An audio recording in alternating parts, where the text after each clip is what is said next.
If you love the Mission Impossible series, you're going to be in for a treat. MI6 continues the trend of being awesome. But the real story for this guy today isn't the film at all.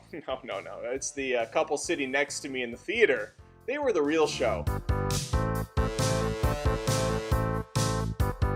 So I'm going to take this one from two angles, that's what she said, and talk about the film from my point of view and the view of the dipshits next to me. Right out of the gates, do I think Mission Impossible 6 is the best in the series, like others have said? Well, I appreciate their opinion, but they're wrong. No, it is very good though.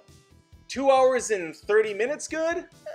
I'd shave a little bit of that off. The runtime felt like it was kind of trotting along a little bit, meandering here and there. There was a couple scenes that were honestly a little bit ugly on the eyes. One in particular is in a kind of a basement underground sewer dwelling. There's a shootout.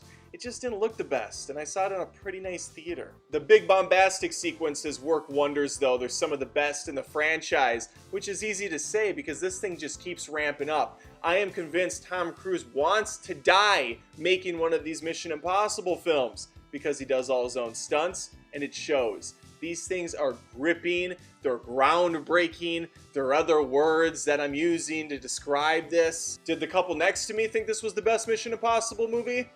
No.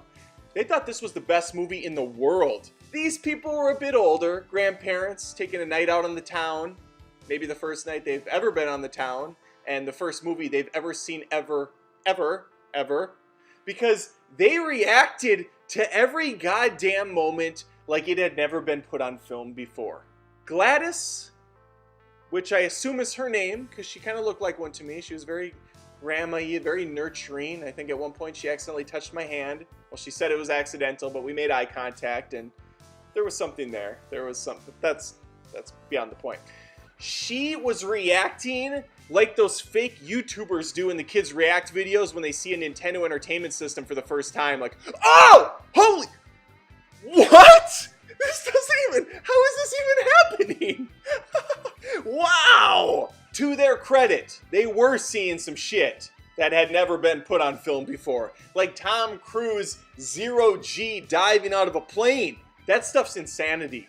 And he did it multiple times, much like the last film when he hung onto the side of a plane 10 or so takes. I refuse to let people shit all over Tom Cruise because he's weird and likes Scientology. We're all fucking weird, okay? TC seems like a genuinely cool dude and a nice guy. Maybe he was an asshole to Brooke Shields at one point. I don't know. I'm willing to forgive. We're gonna give him shit for jumping on a couch because he's pretending to love a woman when clearly he's a closet gay. Let him do what he needs to do. As long as I get to see him pull out a gun. People next to me see Ethan Hunt running his life out to save the woman he loves. You know what I see? I see Tom Cruise dead fucking cated every single time he's in front of the camera. His hands, his T-1000 run does not quit in this film. He runs, I think, for 15 minutes straight in one sequence. He's on rooftops. He's jumping through windows while running in air the whole time. I think he even runs underwater. This guy doesn't stop running. My buddy I actually went with turned to me and said, "Is he getting faster by the second?" Yeah. He is what I said to him. There's a point on screen in the movie where the lights go out. A little bit of a peekaboo. Well, the woman next to me, Gladys, thought that was really happening in the theater, and I think she threw half of her popcorn into the air, screaming violent, bloody murder. You would think she was being beaten to death when that scene happened. It was... clutching her pearls, making sure that her cat was somewhere close by. Mittens! I'm looking at her like, what the fuck, lady? This is insanity. If you haven't seen a Mission Impossible movie, don't start here. There's some baggage in this movie. There's some carryover characters, especially from the last film, which is amazing. I think 5's superior to this. I think here's my order really quick. 3 is the best one. Then 4, no. 3, then 5, then 4, then 6. No. 3, you know what? 3 on. They're tied for awesomeness, okay? They're tied for awesomeness. As I was saying, watch them all, or at least 3 through 5 before you go to this, because 3 is really kind of a a refresh. It's a soft reboot almost. Anytime even the slightest little surprise moment happened, this woman's like, oh, what? Oh my gosh. Just verbally yelling shit. Once again, to her credit, a lot of stuff does take place. White knuckle brawling. You have female Tom Cruise back in the mix. I don't know her name, but I love her. I know my wife would be cool if I left her for this lady. I don't even know her name. It was a love at first sight situation from the last Mission Impossible movie. She still kicks ass. She can still run like Tom, but she can do the cool thing that women started doing in fighting films since, or action films, fighting films. That's a silly term. What is the movie that started where petite women who clearly can't overpower like a giant framed man use their physicality and their limberness to like run up the guy and scissor spin them down to the ground? I don't know what film that started in. I mean, it's been happening in like Jackie Chan movies with guys, but the first time I remember it is, I think, Black Widow and Iron Man 2 maybe, but I feel like we have to go back further. I think that's what really got the trend going though. Regardless, I love when she does that. It's just beautiful. And there's a key moment in this movie where she does it to perfection out of nowhere. People are gonna go off about the incredible stunt work by Cruise, and it is. TC is putting it all on the line because I think he wants to die on film. Whipping between cars. It's Cruise really doing it. He's driving that motorcycle. I don't think he really got hit by the car, but I mean, I wouldn't put it past him either. The moment that stood out to me was a subtle one.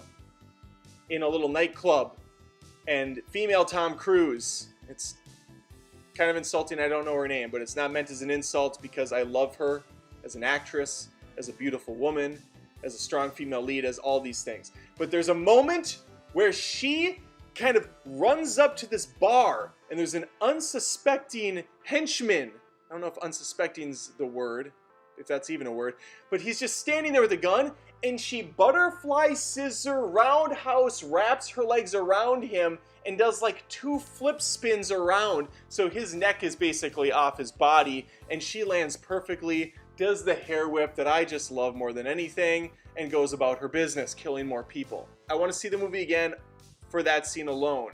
Another trend that's been happening far more often lately, probably due to the crazy deadlines that these films have, are scenes not in the final film that were in the trailer. This one has a big one. It's a pretty prominent one in the commercials. It's just like that scene in Avengers Infinity War where they end with the money shot where the crew's running in slow-mo. You got the Hulk there and everybody that never made it into the film. This one has that shot of TC flying a helicopter directly into the sights of a truck head on. And you're thinking, holy shit, how's he gonna possibly get out of this?